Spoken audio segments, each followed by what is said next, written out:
You're listening to That Home Loan Hub. I'm Zibuni Salimova, here to make home loans and property investing simple, smart and stress-free. Let's get you closer to your property dreams. Oh my God, guys, you will not believe who I have in the office today. I have the guy from How to Dad. Hello, Megan. Tricked ya. All right, we've been following How to Dad. We need to find out what his actual name is. We probably can Google it. No idea. But we decided not to fangirl him too much. But How to Dad, he is a bit of a legend in New Zealand. Yep. And overseas. I know a lot of people actually follow him from overseas. Mm-hmm. Let's talk about why we decided to talk about him. Because we both love a man in jandals. But no, House of Dad is hilarious. He's a really famous New Zealand parent who talks about New Zealand life in jandals while he's raising his kids. And he's just done this whole series on fixing stuff around my house that I promised my wife I would fix for ages ago. And Zebranessa was just saying to me, like, what can people do during winter to prepare their houses for sale? And I straight away thought of House of Dad. So, How to Dad, we're going to link you up, and we truly hope you're going to listen to this episode and leave us a comment. And if you do, OMG, we're going to send you a new pair of jandals. All right. Not fancy ones, though, the warehouse ones. The warehouse ones. Yep. Yeah. Cool. So, number one, what can people do to prepare their house for sale? Spring. Yeah, for spring. For spring. So some basic things. I'd highly recommend you follow his page. He did this awesome little bit with adding some skirting boards around a pillar in his kitchen. So just finishing off those little jobs. He actually put these weights. So like he put the glue on and then he used his weights to press the skirting boards against his pillar while I think he watched some sport or something. And then when it dried, then he finished off. Kiwi ingenuity. Job. Yeah, totally. DIY culture.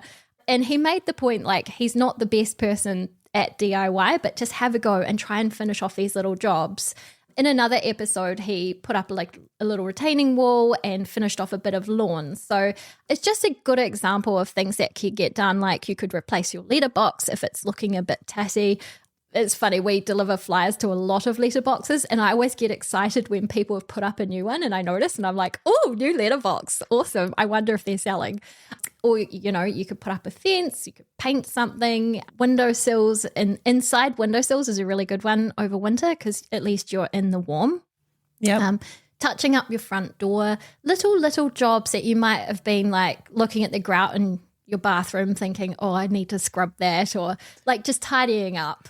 Hey, this episode is not sponsored by How to Dad or the Glass Door Company. I've just used the Glass Door Company for the grout stuff. Oh. You can buy this product online and OMG, it's amazing. Like it got rid of the mould and cleaned up the grout. Like the products they have are actually really, really cool. So highly recommend. Was it fast to use or did you still have to scrub? It was fast. Oh, good. Yeah, I didn't really have to do much scrubbing. I just left it overnight. Mm-hmm.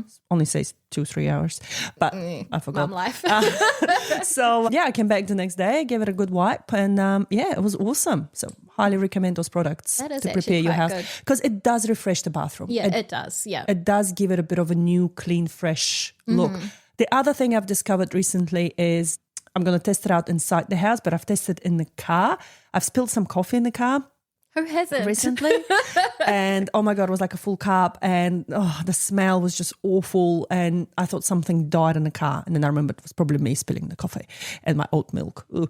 But what I did is I put a jar of baking soda in the boot of the car and it soaked up all the smell. Oh my gosh. Within a day, it was gone.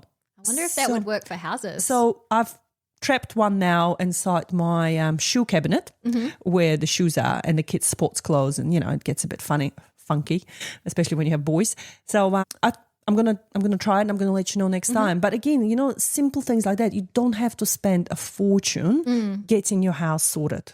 Yep, that's awesome tips. Another thing you could do is wash some curtains. That's one of the things the buyers do straight away is they turn your curtains around and look at the back of them just to see if there's any like mould or mildew or anything like that. Net curtains especially can just get really dusty and just look so much better after a wash, or take them off, just saying.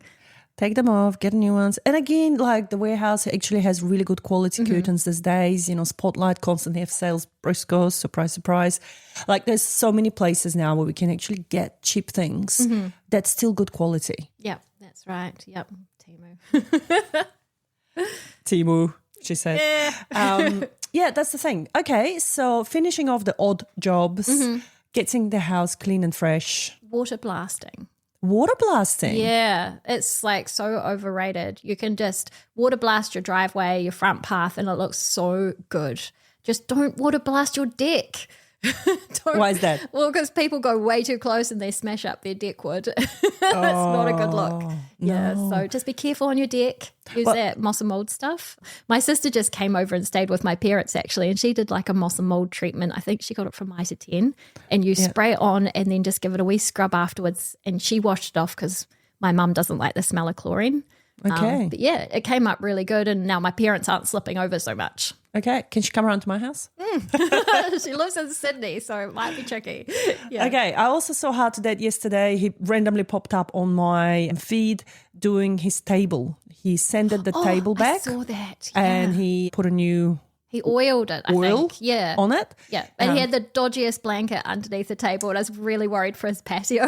Yes. Well, then he probably would have had to do like the patio. Yeah, true. Cover up as well. But again, like those things, even though the buyers are not buying your furniture, but a lot of buyers, when they walk into places, this is why we get the houses staged usually. Yeah. Because they walk in, they see those things do register in your brain, whether that was clean or fresh or dirty or moldy. So, spend some time doing those things. Even little things like if you get some masking tape and roll it around your hand and then just go over your furniture if you've got a pet. We've talked about pets in previous episodes, haven't we? But if you've got a cat or a dog with long hair, just roll the tape around your hands like sticky side out and swipe your hand over some surfaces where your pet's been hanging out. Oh, washing your cat door. It's so quick. Yes. But it looks amazing afterwards. And that brings us to the next episode that we're going to do about things you hide in the photos. Yes. We were going to do a countdown. Yep. Countdown from 10. Countdown from 10. 10 items that are mostly hidden from the photos. And you guys keep guessing as you're listening to this and see if you've got any right. That'd be cool. But you're right, like simple things, gardening, weeding outside, just trimming things down. Fresh mulch in the front because you're going to photograph the front of your house. So put some mulch down. If the budget doesn't allow your whole garden to be mulch the front. And it's not just the photographs. A lot of people, before they even want to put an offer on the house, they'll do a drive-by. True. They will drive by the house. They will walk by the house. They will have a look. What does the house actually looks like before they commit to coming to an open home? Mm-hmm. So having the front absolutely beautiful does pay off in the long run. And we're not talking scrubbing everything down. Like, just make it presentable. Just simple stuff. Yeah. And you don't have to spend a lot of money. And if you really want to double check your budget versus your effort, because sometimes people are selling due to health reasons and they don't have a lot of energy or a lot of money, run it past us. We'll always be honest. Yeah. The other thing I'm seeing on the rise at the moment is the rise of child labor, where there's a lot of kids, like including my own, that go around the neighborhood going, hey, do you have any jobs for us to do? We can do some jobs for you. And they don't need to get paid much. They're happy to do for $15, $20, whatever it is. But they can use them. Like you're helping the neighborhood kids. You teaching them new skills. That's probably. True. You're teaching them work ethics. So if someone knocks on your door and they want to offer you a couple of hours of work, use them up. Get them to do those things that you don't want to get around to. Actually, we do that over summer because it's really, really busy over summer for us. And, by the time we get to the weekend, we don't have time to mow our lawns.